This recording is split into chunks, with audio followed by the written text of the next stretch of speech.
Hello Acham, let us read the question.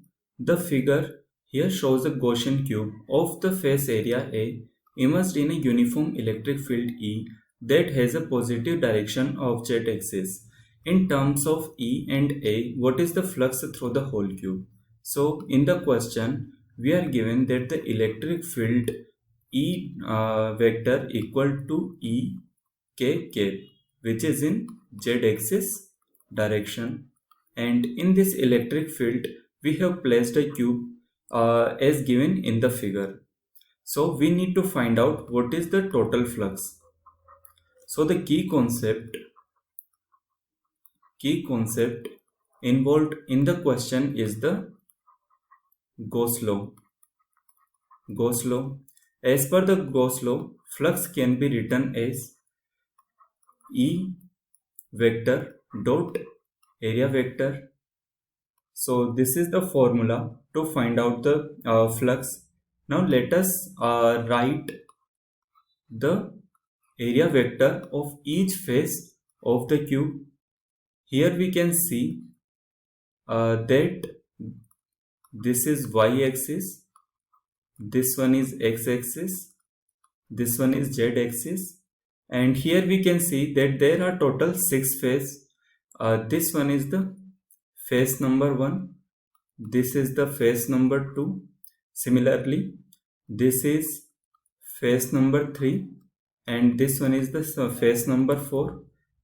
Here this face is numbered this face is numbered as 5, and this face is numbered as 6. Now let us write the area vector of all the 6 faces.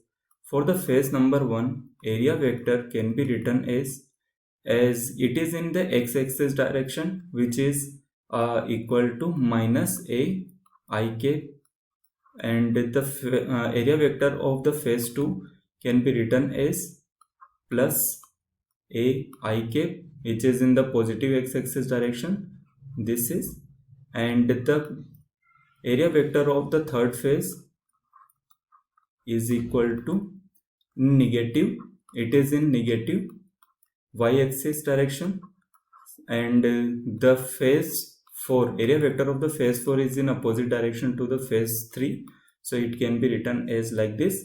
And the face 5, this one is the face 5, which is, and its area vector, if we write the area vector, it will be in positive, this one is the z-axis, it will be in positive z-axis direction. So the area vector of the fifth face can be written as a k cap, and the sixth face is in opposite direction, so it can be written as minus a k cap.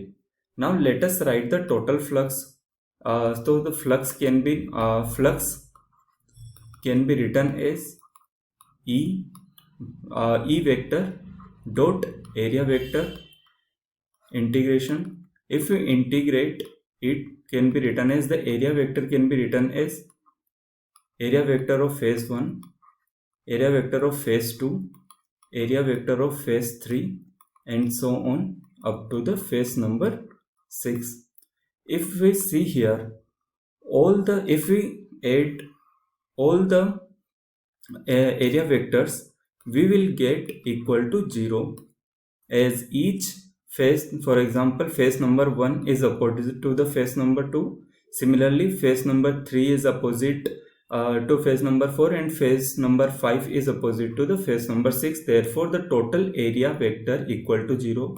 So here also flux equal to area vector into area vector dot, and the summation of all the area vectors comes out to be 0. So final flux is equal to 0. Here the final answer is equal to flux through the whole cube is equal to 0. Thank you so much.